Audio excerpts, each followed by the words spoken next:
వారికి తెలియనటువంటి గొప్ప మర్మాలను మనకు పరిశుద్ధ గ్రంథం బోధిస్తుంది.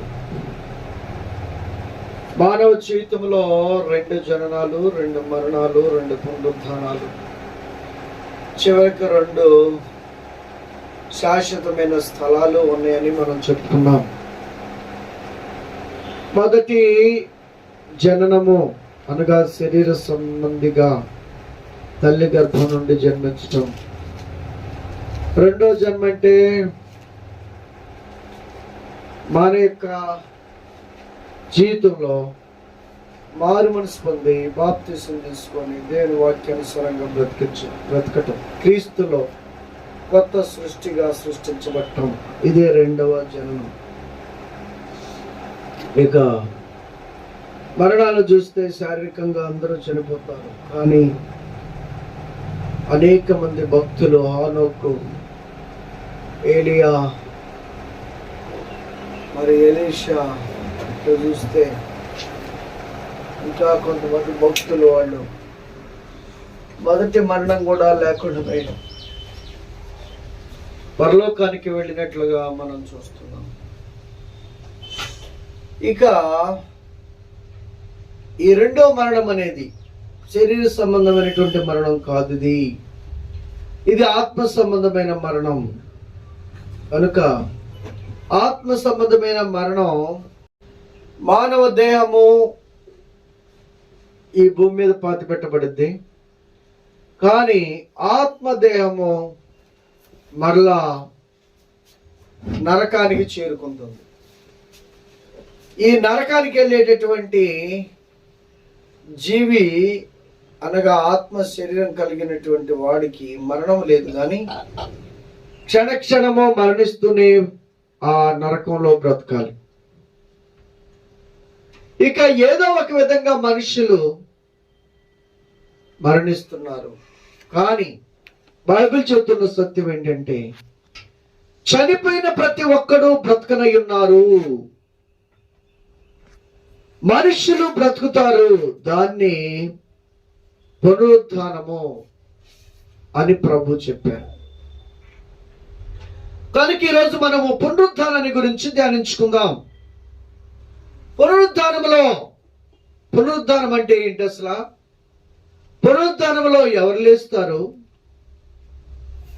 మరి పునరుద్ధానం యొక్క 2 రకాలు అనుకున్నాం. మొదటి పునరుద్ధానంలో ఎవరు లేపడతారు అనే విషయాలను మనం చూసుకుందాం. పునరుద్ధానము అంటే మనిషి చనిపోయిన తర్వాత మట్టిలో పూడ్చిపెడతారు లేదా కాల్చి పొడి చేస్తారు. ఇలాంటి వారు చనిపోయి సమాధి చేయబడిన తర్వాత మరలా యేసు ప్రభు రాకడలో, 2వ రాకడలో అందరూ బ్రతికింపబడతారు, అందరూ కూడా బ్రతుకుతారు. ఒకసారి మనం ఆ విషయాన్ని మనం గమనించినట్లయితే చూడండి ప్రియులరా, ప్రకటన గ్రంథము 20వ అధ్యాయంలో 4వ వచనం నుంచి మనం చూస్తే మొదటి పునరుద్ధానములో ఎవరు లేస్తారు అసలు? అంతటా సింహాసనములను చూచితిని, వాటి మీద ఆసీనులై ఉండు వారికి విమర్శ చేయుటకు అధికారం ఇయ్యబడెను. మరియు క్రూరముగమునకైనను దాని ప్రతిమకైనను నమస్కారము చేయక తమ నొసళ్ళ యందు గాని చేతుల యందు గాని దాని ముద్ర వేయించుకొనని వారిని యేసు విషయమై తామిచ్చిన సాక్ష్యము నిమిత్తమును దేవుని వాక్యము నిమిత్తమును శిరచ్ఛేదనము చేయబడిన వారి ఆత్మలను చూచితిని. వారు బ్రతికిన వారై 1000 సంవత్సరములు క్రీస్తుతో కూడా రాజ్యము చేసిరి. ఆ 1000 సంవత్సరములు గడుచు వరకు కడమ మృతులు బ్రతకలేదు. ఇదియే మొదటి పునరుత్థానము. ఈ మొదటి పునరుత్థానములో పాలుగలవారు ధన్యులను పరిశుద్ధులునై ఉందురు. ఇట్టి వారి మీద 2వ మరణమునకు అధికారము లేదు. వీరు దేవునికిని క్రీస్తుకును యాజకులై క్రీస్తుతో కూడా 1000 సంవత్సరములు రాజ్యము చేయుదురు. చాలు. ప్రియులను ఇక్కడ మనం గమనించినట్లయితే ఇదే మొదటి పునరుద్ధానం అట.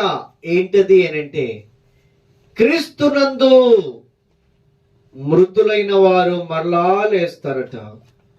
ఇది మొదటి పునరుద్ధానం. అంటే చనిపోయినటువంటి వ్యక్తులు మరలా బ్రతుకుతారు అనేది క్రైస్తవ విశ్వాసం అండి. చనిపోయినటువంటి వ్యక్తికి అంతటితో అయిపోయింది అనుకోవటం లేదు. ఆ తర్వాత జీవించే జీవితమే శాశ్వతమైన జీవితం. ఈ భూమి మీద ఉన్నటువంటి జీవితం టెంపరరీ జీవితం. ఈ భూమి మీద ఉన్నటువంటి జీవితము యాత్ర లాంటి జీవితం. ఈ భూమి మీద ఉన్నటువంటి జీవితము ఒక మనుషుడు తన ఇంటిని, తన ఊరును విడిచి పరాయి ఊరు వెళ్ళి మరలా తిరిగి వచ్చేటటువంటి ప్రయాణం లాంటిది. కనుక ప్రియ సహోదరి సహోదరులారా, మొదటి పునరుద్ధానములో లేచేటటువంటి వారు ఎవరయ్యా అనంటే వీళ్ళట ఆ క్రూర మృగము యొక్క పేరును గాని దాని ప్రతిమను గాని వారి నుదుటన వారి చేతి మీద ముద్రించుకోకుండా ఉండేటటువంటి వాడు. సాతాను ముద్ర 666. ఈ యొక్క 666 అనేటువంటి కోడ్ ఇప్పుడు అనేకమైనటువంటి చిప్పుల్లో వస్తా ఉంది. ఇప్పటికే దాన్ని ఏదో అంటారు, ఐబీనా ఐక్యూనో ఏదో అన్నారు, గుర్తురాట్లా. ఒక చిప్పు ఇక్కడ నుదుటిన అమరుస్తున్నారట. అలా అమర్చినప్పుడు వాడు ఏం ఆలోచిస్తాడో ఇక్కడ కంప్యూటర్ చెబుతుందంట.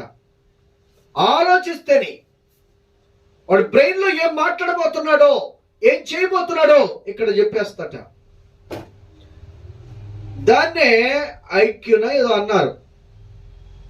దాని మీద ఉన్నటువంటి ముద్ర 666. ఇప్పటికే చాలా మంది దాన్ని వారి యొక్క నుదుటన దాన్ని అమర్చుకున్నారట. కనుక ప్రియ సహోదరి సహోదరులారా, మన జీవితంలో మనము తెలుసుకోవాల్సిన సత్యం ఏంటంటే అలాంటివి ఏవి కూడా ముద్రించబడకుండా, అనగా ఆ క్రూర మృగం అంటే అది పాపానికి, అది శరీరానికి, అది లోక సంబంధమైనటువంటి జీవితానికి, దేవునికి వ్యతిరేకముగా, దేవుని వాక్యానికి విరుద్ధంగా ప్రవర్తిస్తూ ఉంటుంది. దానిని వెంబడించిన వారు, దాని ముద్ర వేయించుకున్న వారు కూడా ప్రభు యొక్క మొదటి పునరుద్ధానములో లేపడరట. ఎవరైతే వేయించుకోకుండా ఉంటారో వాళ్ళు తరువాత యేసుక్రీస్తు నామము నిమిత్తము సాక్ష్యం చెప్పుడు ద్వారా గాని, యేసుక్రీస్తు నామమున సువార్త ప్రకటించడం ద్వారా గాని, ఎవరైతే ప్రభు కోసం బ్రతుకుతూ ప్రాణత్యాగముతో జీవిస్తూ ప్రాణాలు అర్పిస్తున్నారో, సాక్ష్యము నిమిత్తము గాని వాక్యము నిమిత్తము గాని చిరస్సేదనము చేయబడుతున్నారో, అంటే దేవుని బిడ్డలుగా బ్రతుకుతూ సాక్ష్యము కొరకు వాక్యము నిమిత్తమో ఎవరైతే చంపబడుతున్నారో అలాంటి వారు తిరిగి లేచారట. అదే మొదటి పునరుత్థానమట. యేసు ప్రభుతో వాళ్ళు 1000 ఏళ్ళు పరిపాలనలో ఉంటారు. మరి వీళ్ళు ఎప్పుడు లేస్తారండి? ఈ పాపమునకు దూరముగా బ్రతికినటువంటి పరిశుద్ధులట వాళ్ళు. వాళ్ళకి తీర్పు అనేది ఉండదట, రెండో మరణం లేదట. ఇలాంటి పరిశుద్ధులందరూ కూడా మొదటి పునరుద్ధానములో తిరిగి లేస్తారట, పరిశుద్ధులు. మరి బైబిల్ చెబుతున్నది పరిశుద్ధుడు ఒక్కడు లేడు, అందరూ పాపం చేస్తే దేవుడు అనుగ్రహించే మహిమను పొందలేకపోతున్నారు. ఎవరైతే యేసు ప్రభు రక్తములో కడగబడి మారు మనసు పొంది బాప్తిసము తీసుకొని ఆయన నామమున ఎవరైతే ఆయన బిడ్డలుగా బ్రతుకుతూ ఉంటారో ఆయన బోధల ప్రకారము జీవిస్తూ ఉంటారో, ఎవరైతే పాపాన్ని కడుక్కొని పరిశుద్ధులుగా తీర్చబడ్డారో, ఇలాంటి పరిశుద్ధులందరూ లేస్తారండి. అది మొదటి పునరుత్థానం. మొదటి పునరుత్థానంలో పరిశుద్ధులు లేస్తారు.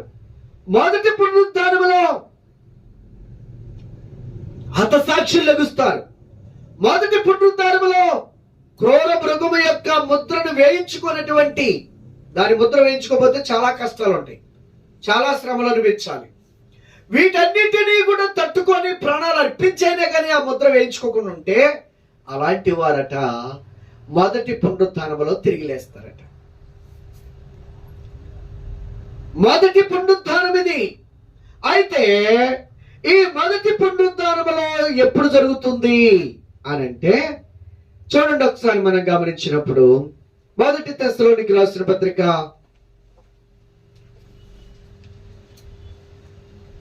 4వ అధ్యాయము 13వ వచనం 14వ వచనం నుండి చూస్తే, లేదా 15వ వచనం నుండి,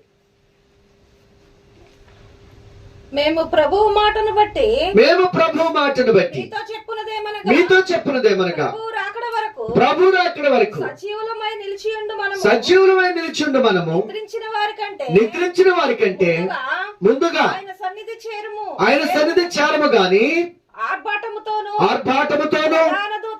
ప్రధాన దూత శబ్దముతోను దేవుని బూరతోను పరలోకము నుండి ప్రభు దిగివచ్చుట, ప్రభు దిగివచ్చును, క్రీస్తునందుండి మృతులైన వారు ఇది మొదట లేచేటటువంటి వారు ఇదట. ఆ మీదటి సజీవులమై నిలిచుండు మనము వారితో కూడా ఏకముగా ప్రభువును ఎదుర్కొనుటకు ఆకాశ మండలమునకు మేఘముల మీద కొనిపోబడదుము. కాగా మనము సదాకాలము ప్రభుతో కూడా ఉందము. కాబట్టి ఈ మాటల చేత ఒకరినొకడు ఆదరించుకొనుడి. చూడండి ప్రియులారా, ఇక్కడ ఏం మాట్లాడుతున్నారంటే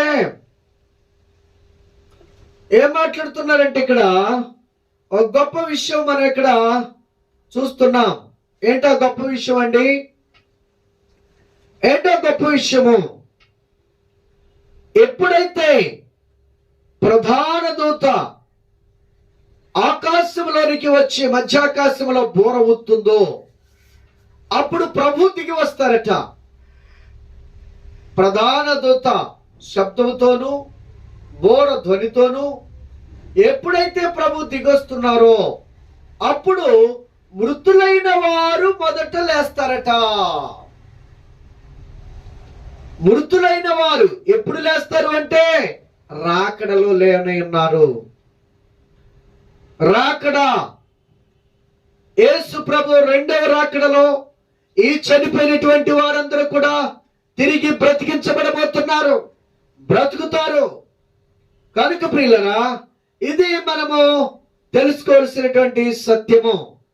అయితే మరి వాళ్ళు ఏ శరీరంతో వస్తారు, ఏ శరీరంతో లేస్తారు చనిపోయిన వారు అని గనుక మనం ప్రశ్నించుకున్నట్లయితే, మొదటి కొరింథీయులకు రాసిన పత్రిక 15వ అధ్యాయము 35వ వచనం నుండి మనం చూస్తే,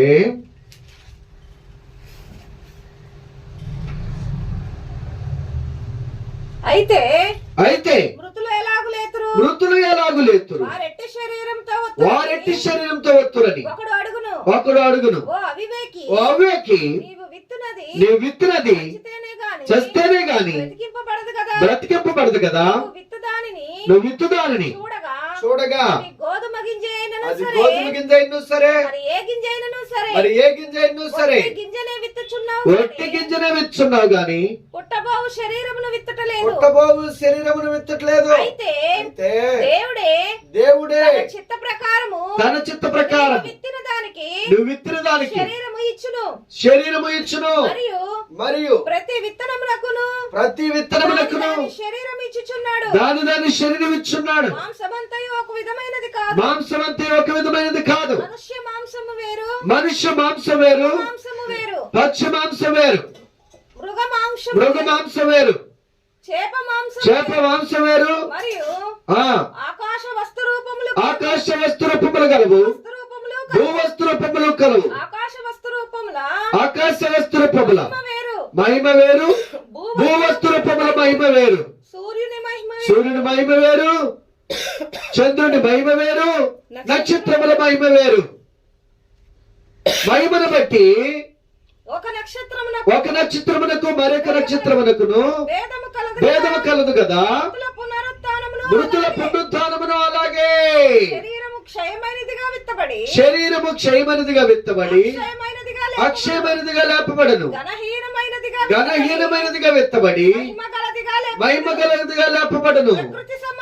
ప్రకృతి సంబంధమైన శరీరం ఉన్నది కదా, విత్తబడి ఆత్మ సంబంధమైన శరీరముగా లేపబడును. ప్రకృతి సంబంధమైన శరీరం ఉన్నది కనుక ఆత్మ సంబంధమైన శరీరము కూడా ఉన్నది.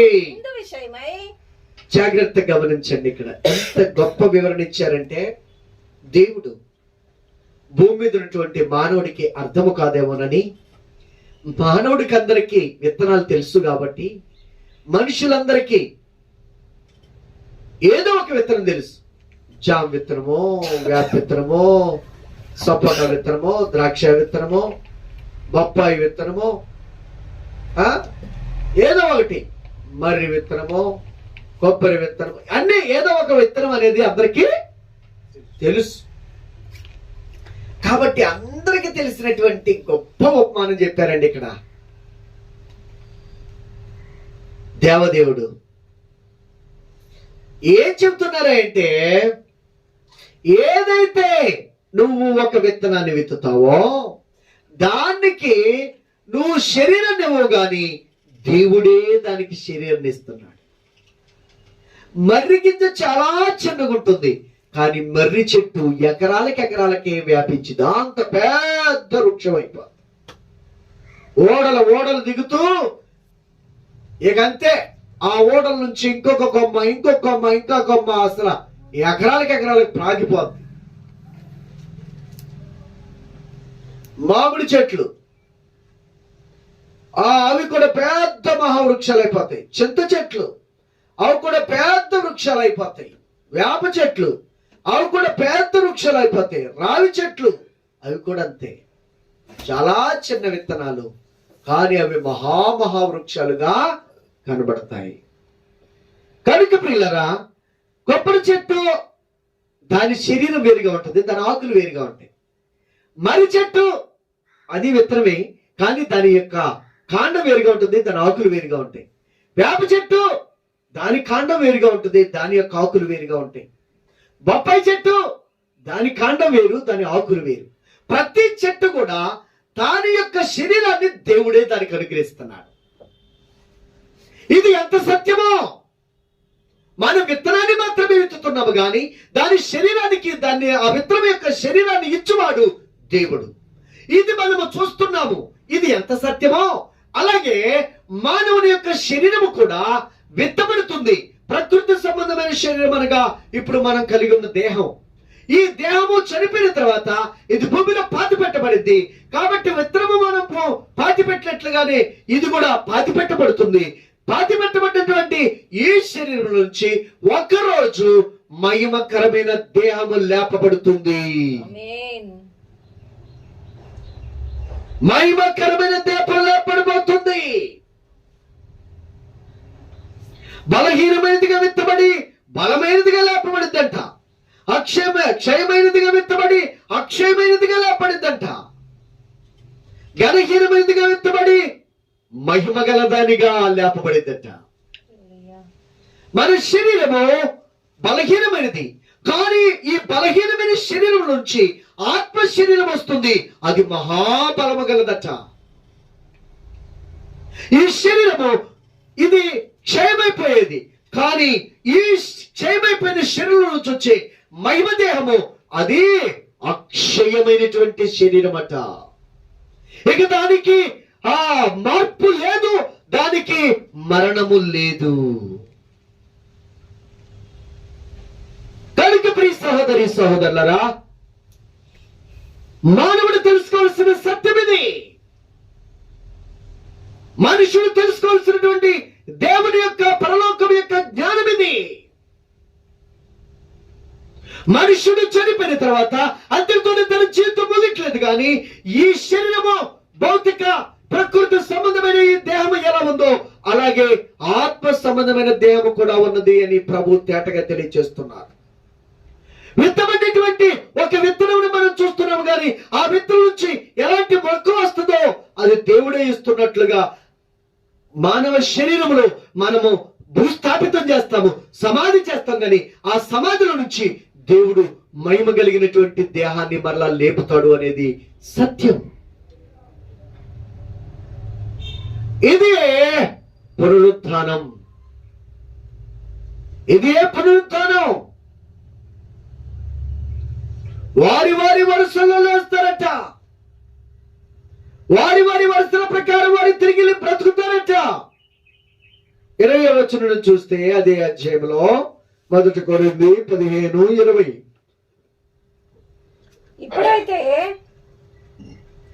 ఇప్పుడైతే నిద్రించిన వారిలో ప్రథమ ఫలముగా క్రీస్తు మృతుల నుండి లేపబడి ఉన్నాడు. మనుష్యుని ద్వారా మరణం వచ్చును గనుక మనుష్యుని ద్వారానే మనుష్యుల పునరుత్థానమును కలిగెను. ఆదామునందు అందరూ ఎలాగ మృతి పొందుచున్నారో అలాగుననే క్రీస్తునందు అందరూ బ్రతికింపబడుదురు. ప్రతివాడును తన తన వరుసలోనే బ్రతికింపబడును. ప్రథమ ఫలము క్రీస్తు. తరువాత క్రీస్తు వచ్చినప్పుడు ఆయన వారు బ్రతికింపబడుదురు. అటు తర్వాత అంతము వచ్చును. ఇక్కడ మనం గమనించినప్పుడు ప్రియులరా, ఈ భూ ప్రళయము అంతమబోతుంది, భూమి అంతమబోతుంది, యుగాంతము ఈ యుగము అంతమబోతుంది. ఎప్పుడు అవబోతుందో తెలుసా? ప్రభు రావాలి. ఆయన వచ్చిన తర్వాత పరిశుద్ధులందరూ కూడా మొదటి పునరుత్థానములో ఎత్తబడాలి. చనిపోయి ఇప్పటికే పరిశుద్ధులుగా బ్రతికి ప్రభు రక్తములో కడుక్కొని చనిపోయినటువంటి వారందరూ మొదట లేస్తారు. ఆ మీదట సజీవమైన ఉంటున్నటువంటి మనము ఒకవేళ ప్రభు ఈ రోజు వస్తే ఇప్పటి వరకు ఎవరైతే చిరశాదనము చేయబడ్డారో, వాక్యము నిమిత్తము సాక్ష్యము నిమిత్తము ఎవరైతే హత సాక్షులుగా చంపబడ్డారో, అంటే ఆనాడు మన భారతదేశ చరిత్ర చూసుకున్నట్లయితే మొట్టమొదటిగా యేసు ప్రభు యొక్క శిష్యుడైనటువంటి తోమా గారు భారతదేశంలో ఆయన మొట్టమొదటి మిషనరీగా వచ్చి మొట్టమొదట దేవుని కొరకు హత సాక్షి అయినటువంటి మొట్టమొదట దేవుని రక్తపు సాక్ష్యమది.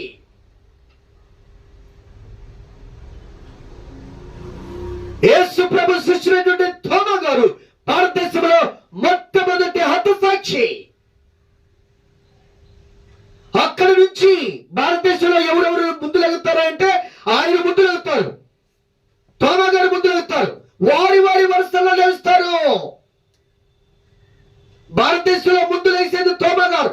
ఆ తర్వాత ఇక యేసు ప్రభు నమ్మి ఆయన రక్తములతో పాపములని కడుక్కొని పరిశుద్ధంగా బ్రతుకుతున్నప్పుడు వారు సాక్ష్యం చెప్పినప్పుడు గాని లేక వాక్యము చెప్పుచున్నది గాని ఈ మధ్య చనిపోయినటువంటి ప్రగడాల వరకు కూడా ఎంతమంది భక్తులు చెప్పేశారో, ఎంతమంది హతసాక్షులుగా చనిపోయారో, ఎంతమంది స్త్రీలను పురుషులను పిల్లలను ఎంతమందిని క్రూరంగా చంపేశారో వాళ్ళందరూ కూడా వరుసగా ఒకళ్ళొకడు తిరిగి లేస్తారు. ఆ తరువాత సజీవులమై నిలిచిండు మనము కూడా రూపాంతరము చెంది ఈ యొక్క ప్రకృతి సంబంధమైన దేహాన్ని ఇదంతా కరిగిపోద్ది, లయమైపోద్దండి. చెట్లు, జంతువులు, పక్షులు, కొండలు, గుట్టలు అన్ని కూడా ఆ అగ్ని వేండ్రానికి లయమైపోతాయి. అప్పుడు సజీవులమైనటువంటి మన శరీరములు కూడా లయమైపోయి ఈ శరీరముల నుంచి ఆత్మ బలమైనటువంటి దేహం బయటకు వస్తుంది. ఈ బలమైనటువంటి దేహము వారితో కలిసి మధ్యాకాశానికి ప్రభుని ఎదుర్కోవటానికి వెళ్ళిపోతాం. ఇది మొదటి పునరుత్థానం. ఇదే మొదటి పునరుత్థానం. కనుక ప్రియ సహోదరి సహోదరులారా, ఒక క్రైస్తవ జీవితంలో మనము విశ్వసించవలసినటువంటి గొప్ప విశ్వాసం ఏంటంటే, మనకి మరణము లేదు. మానవ జీవితంలో శరీరానికి మరణం ఉన్నదేమో కానీ ఆత్మకు మరణము లేదు. అది సజీవుగా లేపబడిపోతుంది. ఒక దినమున యుగ యుగములు తరతరములు దేవునితో రాజ్యము చేయబోతున్నది. ఆయన స్థలములో మనం ఉండబోతున్నాం అనేది సత్యము. ఈరోజు క్రైస్తవుడిగా మారినందుకు, యేసు ప్రభుని రక్షకుడిగా అంగీకరించినందుకు నువ్వు వెలివేయబడుతున్నావా? నువ్వు హింసింపబడుతున్నావా? నీవు ఒకవేళ కొట్టబడి తిట్టబడి చిరస్థాపనము చేయబడుతున్నావా? సహోదరుడా, భయపడవద్దు. ఒక దినమున నువ్వు మహిమ దేహంతో తిరిగి లేపడబోతున్నావు. ఒక దినమున నీవు బలమైన శరీరంతో లేపడబోతున్నావు. ఒక దినమున నీవు అక్షయమైన దేహముతో తిరిగి లేపబడబోతున్నావు. కనుక ప్రియ సహోదరి సహోదరుడా, క్రైస్తవుడికి మరణము లేదు. ఈరోజు ఎంతో మంది మరణం అంటే భయపడిపోతున్నారు. మరణానికి భయపడలేదు. మన మధ్య చనిపోయినటువంటి భక్తులైనటువంటి హతసాక్షి అయినటువంటి ప్రవీణాల గారు కూడా అలాగే అన్నారు. మరణం అంటే భయపడలేదు. నా తండ్రి, నా రక్షకుడు, నా ప్రభు ఏమన్నారు తెలుసా? మరణమా రా, మరణపు ముళ్ళును విరిచాను, నీవెక్కడా అని మరణాన్ని ఆలింగనం చేసుకోవడం నేర్పించారు. ఎందుకంటే మనము తిరిగి లేస్తాం, మనము బ్రతుకుతాం, మరలా మృత్యుంజయులుగా మనము జీవించబోతున్నాం. ఎంత గొప్ప విషయం అండి. ఈరోజు అలాంటి నిరీక్షణ నీకుందా? ఈరోజు అలాంటి విశ్వాసం నీకుందా? నీకొచ్చే సమస్యలు, నీకొచ్చే శోధనలు, నీకొచ్చేటటువంటి ఆపదలు, నీకొచ్చేటటువంటి వ్యాధులు, నీకొచ్చేటటువంటి ఆ శత్రు దాడులు, నీ మీద దాడి చేస్తున్న సాతాను యొక్క చీకటి శక్తులు, ఇవి తాత్కాలికమైన బాధలే, తాత్కాలికమైనటువంటి శ్రమలే. యేసు ప్రభువుని నమ్ముకుంటే పొరపాటు కాదు. అవమానముల గుండా వెళ్ళవలసి ఉంటుంది, నిందల గుండా వెళ్ళవలసి ఉంటుంది, ఆకలి తప్పుల గుండా వెళ్ళవలసి ఉంటుంది, అన్యాయమైన తీర్పుల గుండా వెళ్ళవలసి ఉంటుంది. అవును,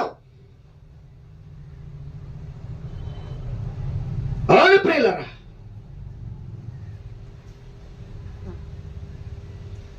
మరి ఎవరైనా లేచారా? ఎవరైనా లేచారా? మహాశ్రమ నుండి వచ్చిన వారు తెలుసా? ప్రకటన 7వ అధ్యాయము 14వ వచనం నుండి. అందుకు నేను అయ్యా నీకే తెలియననగా అతడు ఇలాగు నాతో చెప్పెను, మీరు వీరు మహాశ్రమల నుండి వచ్చిన వారు, గొర్రెపిల్ల రక్తములో తమ వస్త్రములను ఉతుక్కొని వాటిని తెలుపు చేసుకున్న వారు, అందువలన వారు దేవుని సింహాసనం ఎదుట ఉండి రాత్రింబగళ్ళు ఆయన ఆలయములో ఆయనను సేవించున్నారు. సింహాసనాసీనుడైన వాడు తానే తన గుడారము వారి మీద కప్పును, వారికి ఇక మీదట ఆకలి అయినను దాహమైనను ఉండదు, సూర్యుని ఎండైనను ఏ వడగాలి అయినను వారికి తగలదు. ఏలయనగా సింహాసనం మధ్య మందుండు గొర్రెపిల్లయే వారి కాపరి అయి జీవజలముల బుగ్గల ఎద్దుకు వారిని నడిపించొచ్చు. దేవుడే వారి కన్నుల నుండి తుడిచివేయును, రాలిన ప్రతి బాష్ప బిందును తుడిచివేయును. కనుక ప్రియ సహోదరులారా, ఈ రోజు నువ్వు శ్రమలకు గురవుతున్నావా? ఈ రోజు నువ్వు శ్రమలకు గురవుతున్నావా? ఈ రోజు నువ్వు శ్రమలకు గురవుతున్నావా? ఈ రోజు నువ్వు శ్రమలకు గురవుతున్నావా? ఈ రోజు నువ్వు శ్రమలకు గురవుతున్నావా? ఈ రోజు నువ్వు శ్రమలకు గురవుతున్నావా? నిందలకు గురవుతున్నావా? కుల వెలివేతలకు గురవుతున్నావా? భయపడద్దు. కొద్ది కాలమే నీకు ఈ శ్రమ, కొద్ది కాలమే నీకు ఈ కష్టం, కొద్ది కాలమే ఈ బాధ. నువ్వు శ్రమల గుండా వెళ్ళవలసినది. మన ప్రభు శ్రమల గుండా వెళ్ళారు. ఒకవేళ నీకు శ్రమలు లేకపోతే నాకేమీ లేదనేటువంటి చింతవద్దు గాని దేవుడు నీకు ఇచ్చినటువంటి కృప. ఒకవేళ శ్రమలుంటే భయపడవద్దు. నువ్వు గొప్ప బహుమానాన్ని పొందుకోబోతున్నావు. నీవు పడిన శ్రమలు బట్టే నీకు బహుమానం ఉండబోతుంది పిల్లరా. కనుక మహాశ్రమ నుండి వచ్చిన వారు గొర్రెపిల్ల రక్తములతో వస్త్రములు ముత్తుకొని తెలుపు చేసుకున్న వారట. ఈ రోజు నీవు గొర్రెపిల్లనుగా యేసు క్రీస్తు అనే గొర్రెపిల్ల ఆయన రక్తములో నీ వస్త్రములు ఉత్తుకున్నావా? నీ పాపమంతా కడుక్కున్నావా? నీ హృదయాన్ని శుద్ధి చేసుకున్నావా? పరిశుద్ధమైనటువంటి వ్యక్తిగా నువ్వు మార్చబడ్డావా? పరిశుద్ధత కొరకు నువ్వు బ్రతుకుతున్నావా? పరిశుద్ధుల గుంపులో చేర్చబడాలి అంటే నువ్వు పరిశుద్ధముగా భూమి మీద బ్రతకవలసి ఉన్నది. కనుక ప్రియులారా, ఏమంటే ఏమి మాకు తెలియదు. మరి ఇంతకుముందు అసలు ఎవరైనా లేచారా? ఇలా చనిపోయిన వారు ఎవరైనా ఉండి ఎవరైనా ప్రభు లేపారంటే లేపారాయన. పునరుద్ధానముతో లేపారాయన. పునరుద్ధానం ఉన్నదని నిరూపించడానికి ఆయన ఆ కార్యములు కూడా ముందుగానే జరిగించారు. మత్తయి సువార్త 27వ అధ్యాయము 51వ వచనం నుండి మనం చూసినప్పుడు ప్రియులారా,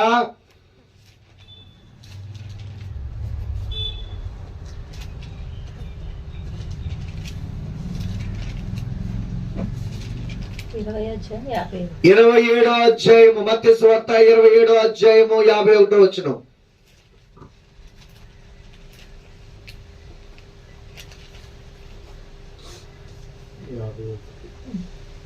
అప్పుడు దేవాలయపు తెర అబ్బాయి నుండి కొంచెం 50 నుంచి చదవండి.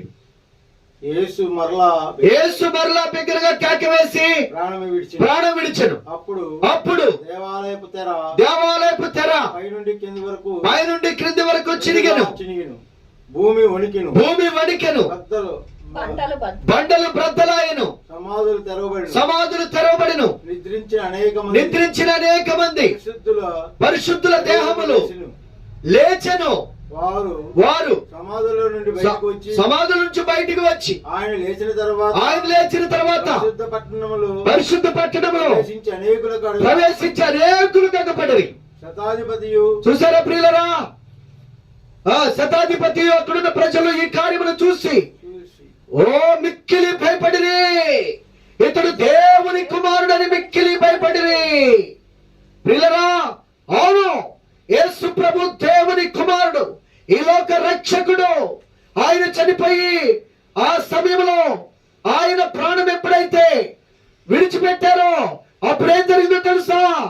యెరూషలేములో ఉన్నటువంటి దేవాలయం యొక్క తెర పైనుంచి కిందికి నడిమికి చిరిగిపోయిందట, బ్రద్దలైందట.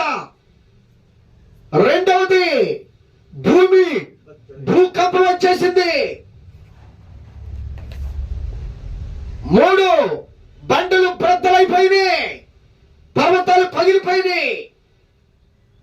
4 సమాధులు తెరవబడ్డాయి. అనేక మంది చనిపోయినటువంటి పరిశుద్ధులు తిరిగి లేచారట, సమాధుల నుంచి బయటకు వచ్చారట. వచ్చి ఆ పరిశుద్ధ పట్టణంలో అనేక మంది కనిపించారట. ఏంటి, నువ్వు ఎప్పుడో 30 సంవత్సరాల క్రితం చనిపోయావు కదా? ఏంటి, నువ్వు ఎప్పుడో మా తాతల కాలంలోనే చనిపోయావు అని చెప్పారు కదా? ఆయన నువ్వు సరే 50 సంవత్సరాలు కావచ్చు, 100 సంవత్సరాలు కావచ్చు, 1000 సంవత్సరాలు కావచ్చు చనిపోయి, కానీ నీ దేహము మహిమ దేహముగా మరలా తిరిగి లేపబడేదని సత్యం. నీవు ఎక్కడ భూస్థాపితం చేపడుతున్నావో, ఎక్కడ మట్టి అయిపోతున్నావో, ఎక్కడ కలుపుతున్నావో నాకు తెలియదు, కానీ ఒక దినమున ఎక్కడ ఏ మట్టిలో కలుస్తున్నా అక్కడి నుంచే మహిమ దేహముతో నువ్వు తిరిగి లేపబడిపోతున్నావు సహోదరి సహోదరుడా. ఇదే క్రైస్తవుడి యొక్క విశ్వాసం, ఇదే క్రైస్తవుడి యొక్క నిరీక్షణ. యేసు ప్రభునందు ఉన్నటువంటి బిడ్డలు ఆయన వారందరూ తిరిగి లేస్తారట. మొదటి పునరుద్ధానము. ప్రియులరా, యేసు ప్రభు మొట్టమొదటిగా లేచున్నారు, ప్రథమ ఫలముగా ఆయన లేచున్నారు. ఆ తర్వాత ఇక ఆయన ఎన్నడూ మరణించలేదు. ఆయన మరణించి కూడా 2000 సంవత్సరాల క్రితం మొదటి శతాబ్దంలో ఆయన పుట్టిన తర్వాత 33 సంవత్సరాలకి క్రీస్తు శకం 33 సంవత్సరాలకి 34 సంవత్సరాలు 33.5 సంవత్సరాల్లో ఆయన సిలువ వేయబడి 3 రోజుల సమయంలో ఉండి తిరిగి లేచారు. క్రీస్తు శకం 33.5 సంవత్సరంలో ప్రభు తిరిగి లేచారు. ఇప్పటికే 2025 సంవత్సరాలు అయింది. అంటే ఇంచుమించు 33 సంవత్సరాలు తీసేస్తే కనీసం అటు ఇటుగా 1900 సంవత్సరాలు చిల్లర ఉన్నది. కనుక మన జీవితంలో మనం గ్రహించాలి, ఆయన తిరిగి లేచారు. వారి వారి వరుసల్లో మరలా ఆయన వచ్చు సమయానికి అందరూ తిరిగి లేపడతారు. ఇది మొదటి పునరుద్ధానము. ఇది మొదటి పునరుద్ధానం. కనుక ప్రియ సహోదరి సహోదరులరా, ఈ మొదటి పునరుద్ధానములో మరి మనం తిరిగి లేపడబోతున్నామా? యేసుప్రభు అన్నారు, నేనే పునరుద్ధానమును జీవమును నేనే. నా యందు విశ్వాసం ఉంచువాడు చనిపోయినో బ్రతుకును, బ్రతికి నా యందు విశ్వాసం ఉంచువాడు మరి ఎన్నడును చనిపోడు. సహోదరి సహోదరుడా, ఈ రోజు నీ మాట నమ్ముతున్నావా? పునరుద్ధానమును జీవమును యేసు ప్రభుయేనట. వేరొక నామమున పునరుద్ధానము లేదు, వేరొక నామమున జీవము లేదు. పునరుద్ధానమును జీవమును నేనేనని చెప్పినటువంటి నజరేయుడైన యేసును నీ రక్షకుడిగా అంగీకరించావా? ఆయన రక్తములో కడగబడి కడుక్కున్నావా? నీ పాపములను ఒప్పుకొని విడిచిపెట్టావా? ఆయనని నీ హృదయంలో స్థానం ఇచ్చావా? ఆయన రాజ్యము రాబోతుంది, ఆయన రాకడ రాబోతుంది. భయంకరంగా ఆయన ముందుగా చెప్పినటువంటి గుర్తులన్నీ జరగబోతున్నాయి. ఇంకా నువ్వు నిర్లక్ష్యం చేస్తే, ఇంకా అలక్ష్యం చేస్తే నువ్వు మొదటి పునరుద్ధానంలో తిరిగి లేపబడటానికి శక్తిని కోల్పోబోతున్నావు. అందుకే ఈ రోజు దేవుడు నీతో మాట్లాడుతున్నారు. ఆయన రాకడ సమీపమైనటువంటి దినములు కనుక ఆయన రక్తములో కడగబడి బిడ్డగా ఉన్నావా లేదా? ఎంతో మంది బంధువులు, ఎంతో మంది స్నేహితులు, ఎంతో మంది రక్త సంబంధులు, ఎంతో మంది తోబుట్టువులు ఈ రోజున మారు మనసు లేక, ఈ రోజున యేసు ప్రభు రక్తములో కడగబడక నశించి నరకానికి వెళ్ళిపోతున్నారు. ఓ ప్రియ సహోదరి సహోదరుడా, యేసు ప్రభు పునరుద్ధానమును జీవమును నేనేనని సెలవిచ్చిన దేవుడు. ఆయన యందు విశ్వాసం ఉంచువాడు ఎన్నడూ చనిపోడు. ప్రియులరా, ఆయన యందు విశ్వాసం ఉంచున్నామా? ఆయన యందు విశ్వాసం కలిగి బ్రతుకుతున్నామా? ఆయన రక్తములో కడగబడిన బిడ్డలుగా మనం ఉన్నామా? ఒక దినమున పునరుద్ధాన శక్తి మనం తిరిగి లాగబడేటటువంటి భక్తిని, పరిశుద్ధతను కలిగి మనం జీవిస్తున్నామా లేదా? ఒక్కసారి మనం పరిశీలన చేసుకొని ప్రభు సన్నిధిలో ప్రార్థన చేసుకుందాం. కొద్ది నిమిషాలు ప్రార్థన చేసుకుందాం. పరిశుద్ధులు మాత్రమే లేపడబోతున్నారు, పరిశుద్ధులు మాత్రమే ప్రభుని ఎదుర్కోబోతున్నారు. కనుక ఇంకా పాపంలోనే జీవిస్తున్నావా? ఇంకా లోకములోనే జీవిస్తున్నావా? ఇంకా నీ ఇష్టానుసారమైన బ్రతికే బ్రతుకుతున్నావా? నీతోనే ప్రభు మాట్లాడుతున్నారు. ఎందుకో తెలుసా? నిన్ను రక్షించాలని, నీకు పునరుద్ధాన శక్తితో నిన్ను నింపాలని, పునరుద్ధాన శక్తితో మరణమును జయించి మృత్యుంజయుడిగా నిన్ను తిరిగి లేపాలని. కనుక ఒక్కసారి ప్రభు తట్టు తిరుగు. ఎందుకంటే పునరుద్ధానమును జీవమును నేనేనని ప్రభు సెలవిస్తున్నారు. ఇప్పటి వరకు నీ జీవితంలో డబ్బే ప్రాముఖ్యం అనుకున్నావా? బంగారమే ప్రాముఖ్యం అనుకున్నావా? ఆస్తి అంతస్తులు అధికారమే ప్రాముఖ్యం అనుకున్నావా? ఇవేవి నిన్ను పునరుద్ధాన శక్తితో తిరిగి లేపలేవు. ఇవి అశాశ్వతమైనవి, శక్తిహీనమైనవి. ఇవన్నీ కూడా క్షయమైపోయేటటువంటివి, బలహీనమైనవి. యేసు నామములో ఉన్న శక్తి, యేసు నామములో ఉన్న ప్రభావము అది అక్షయమైనది, అది బహు బలము గలది, అది మహా మహిమ కలిగినది. కనుక ప్రియ సహోదరి సహోదరుడా, ఆ శక్తి నీకు ఇవ్వాలని ప్రభు ఆశిస్తున్నారు. ఆ శక్తితో నిన్ను నింపాలని ప్రభు ఆశిస్తున్నారు. ఒక్కసారి ప్రభు తట్టు తిరుగు. యేసు ప్రభా, యేసు ప్రభా దయతో నన్ను కరుణించు నాయనా, యేసు ప్రభా దయతో నన్ను క్షమించు నాయనా.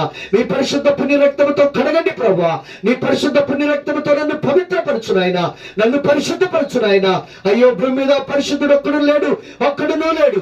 అందరూ పాపం చేసి దేవుడు గురించి మహిమను పొందలేకపోతున్నాను అన్నావు. నిజము, నేను ఆ స్థానంలో ఉన్నాను ప్రభా, నేను ఆ స్థానంలో ఉన్నాను నాయన. దయచేసి నన్ను క్షమించుము నా ప్రభా, నన్ను నువ్వు కడుగుము నాయన, నన్ను నువ్వు శుద్ధీకరించుము నాయన, నీ పరిశుద్ధ రక్తంతో కడిగి పవిత్రపరచు నాయన. నీ బిడ్డగా నీ పునరుద్ధరణ శక్తితో నేను లేపడాలి. నీ బిడ్డగా మీతో పాటు నేను మిమ్మల్ని ఎదుర్కోవటానికి మరణమును జయించే మహిమ శక్తిని నేను పొందుకోవాలి నా ప్రభా. నీ బిడ్డలైనటువంటి వీరు పొందుకోవాలి, నిన్ను విశ్వసించిన ఈ బిడ్డలందరూ పొందుకోవాలి, ఈ వాక్యాన్ని నమ్ముతున్న బిడ్డలందరూ పొందుకోవాలి. ఈ వాక్యాన్ని పశ్చాత్తాపడి పాపాన్ని విడిచిపెట్టి పరిశుద్ధంగా బ్రతికే ప్రతి బిడ్డ పొందుతున్న శక్తితో లేపబడాలి ప్రభువా. మీరేమి కార్యములు జరిగించండి, మీరేమి నామానికి మహిమ తెచ్చుకోమని తండ్రి నీ కృపలో భద్రపరచమని. అయ్యో, మీరు అక్కడ సమీపంగా ఈ దినములలో మా భక్తిని మా విశ్వాసాన్ని కాపాడుకునే కృపను మాకు అనుగ్రహించి మహిమ ఘనత ప్రభావాలు పొందమని యేసు క్రీస్తు వారి యొక్క సర్వశక్తి కలిగిన నామమున దీనముగా ప్రార్థించి వేడుకొనుచున్నాము తండ్రి, ఆమేన్. మన తండ్రి అయినటువంటి దేని యొక్క దీవెన, కుమారుడైన యేసు క్రీస్తు వారి కృప, పరిశుద్ధాత్మ తండ్రి యొక్క నిండి సహవాసం ఇక్కడ మనకును ఆశించిన ప్రతి బిడ్డకును తోడుగా ఉండి విడిపించబడి రక్షించబడినట్లు పరిశుద్ధాత్మ నడిపించి మహిమ ఘనత ప్రభావములైనే పొందును గాక. ఆమేన్.